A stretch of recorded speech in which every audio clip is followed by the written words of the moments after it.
Salut à tous, vous êtes nombreux à me demander chaque jour combien je gagne en tant que cascadeur. Eh bien contrairement à certaines autres personnes, je vais répondre clairement à cette question et je vais même vous donner des salaires très précis que j'ai pu avoir sur des projets que j'ai effectués et que vous avez vus sur internet, à la télé, au cinéma ou ailleurs. On va donc voir si le métier de cascadeur est rentable et je vais aussi vous parler de mes autres activités et donc autres sources de revenus. N'oubliez pas de mettre un pouce en l'air pour cette dose de franchise et dites-moi dans les commentaires tout ce qui vous passe par la tête. Action, c'est parti! Ah, quel sujet autant polémique et tabou que l'argent. Mais c'est nous les Français qui avons un problème avec ça. Dans les autres pays, la plupart des autres pays, ils n'ont pas ce problème-là avec l'argent et ils ont moins de tabou. Ils osent en parler librement. Pourtant, c'est ce qui nous anime tous. Hélas, on ne peut pas vivre sans argent, sinon on peut pas se loger, on peut pas se nourrir, on peut pas se payer des loisirs et d'autres choses. D'ailleurs, on le voit bien en ce moment avec le mouvement des Gilets jaunes, c'est le cœur du problème. Ce qui anime cette révolte, c'est l'argent. Bon, et bien venons-en au fait de la question que vous vous posez, combien gagne un cascadeur? Eh bien, sachez que le salaire minimum de base auquel doit prétendre le cascadeur est de 600 € brut par cachet et donc par journée. Je parle de brut parce que la plupart du temps nous sommes payés en tant qu'intermittent du spectacle et en net ça fait à peu près entre 480 et 510 € selon les charges. Oui, parce qu'en tant qu'intermittent du spectacle on paye pas mal de charges. Ça c'est le salaire minimum du cascadeur et on doit le faire respecter parce que la plupart du temps certaines prods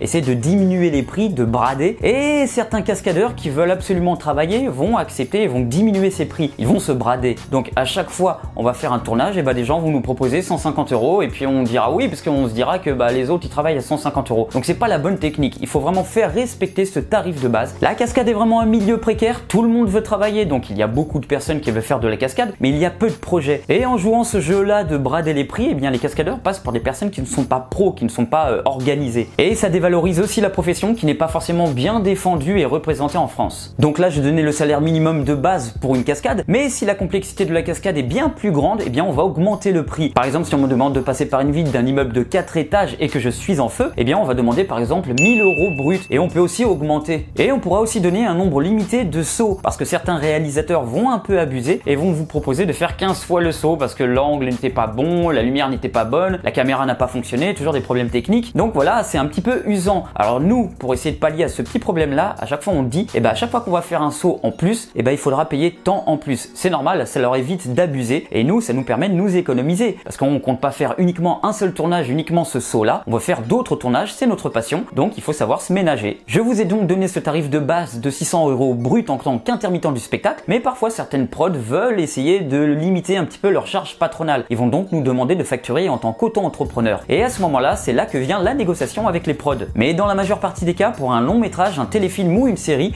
les prods vont souvent payer en tant qu'intermittent du spectacle, donc ils vont pas nous demander de facturer. En fait, on nous demandera surtout de facturer pour des projets comme des publicités, des spectacles, des courts-métrages et d'autres projets de ce style-là. Maintenant que j'ai bien posé les bases de la rémunération d'un cascadeur, je vais vous donner des exemples très précis parce que je vais vous parler des salaires que j'ai pu toucher sur des séries, des téléfilms ou des longs-métrages. Pour commencer, sur le long-métrage Un baiser papillon avec Vincent Pérez, j'ai touché le tarif de base cascadeur, donc 600 € brut, plus 400 € pour les répétitions. Vous voyez, je vous ai pas menti quand j'ai dit que j'allais vous donner des salaires très précis. Sur le film Anti-Gang, pareil, j'ai touché mon cachet de 600 € brut. Sur la série Rani de France 2, pareil, 600 € par journée de tournage. Et c'est d'ailleurs comme ça pour tous les tournages que j'ai effectués pour le cinéma, pour la télé, c'était 600 € brut. À partir de maintenant, je vais vous parler d'autres projets, ce sont les projets pubs, les vidéos internet et les spectacles. Voyons donc les sommes que j'ai pu percevoir sur des projets que vous avez pu voir par exemple sur ma chaîne YouTube, sur internet et d'autres endroits. Vous vous souvenez de cette vidéo que j'ai faite avec Morgan Freeman? Eh bien d'après vous, combien j'ai touché?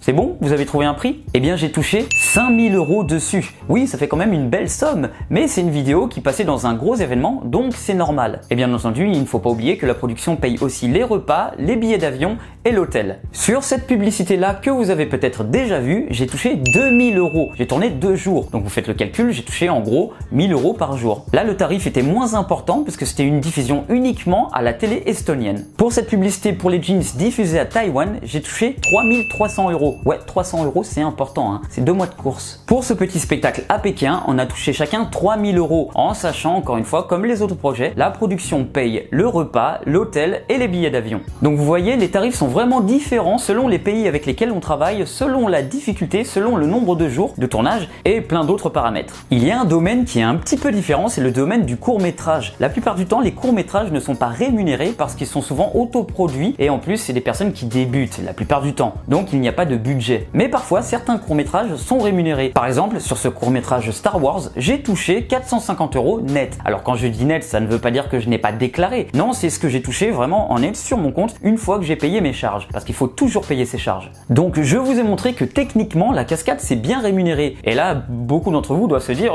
mais il est riche alors? Eh bien non, puisque le milieu de la cascade est un milieu précaire. Il y a beaucoup de personnes qui veulent faire de la cascade, beaucoup de cascadeurs, mais il y a peu de projets en France. Il peut donc se passer plusieurs mois entre deux projets. Donc on peut tourner sur une publicité qui est très bien rémunérée ou sur un tournage qui est très bien rémunéré et pendant un mois, on ne va rien faire ou même plus. Et c'est donc aussi mon cas. Je peux encore vous donner un exemple très concret. J'ai tourné la vidéo avec Morgan Freeman en mai 2005 et en septembre 2005, je faisais un spectacle avec James Brown. Vous voyez le nombre de mois qui séparent les deux événements. Et là encore, je vous ai donné un petit exemple avec une petite période entre les deux. Des fois, il peut y avoir 6 mois, même plus, où on va rien faire quoi. Donc on va vraiment être en train d'essayer de trouver des projets, on va faire d'autres choses. À ce moment-là, l'argent qu'on a touché sur un projet va s'égrener et donc non, on n'est pas riche. Donc je le répète, oui, sur certains événements, on est très bien payé, mais s'il se passe du temps entre les deux, c'est compliqué, c'est un véritable combat où il y a de la concurrence entre les cascadeurs et donc peu de projets pour chacun. Et vous devez donc comprendre que c'est pour ça qu'à côté de ça, à côté de la cascade, j'ai d'autres activités comme les cours que je donne à la French Freerun Academy et aussi un peu YouTube. Et là, ce n'est pas le sujet, mais puisque vous vous le demandez peut-être, est-ce que YouTube est une activité rentable?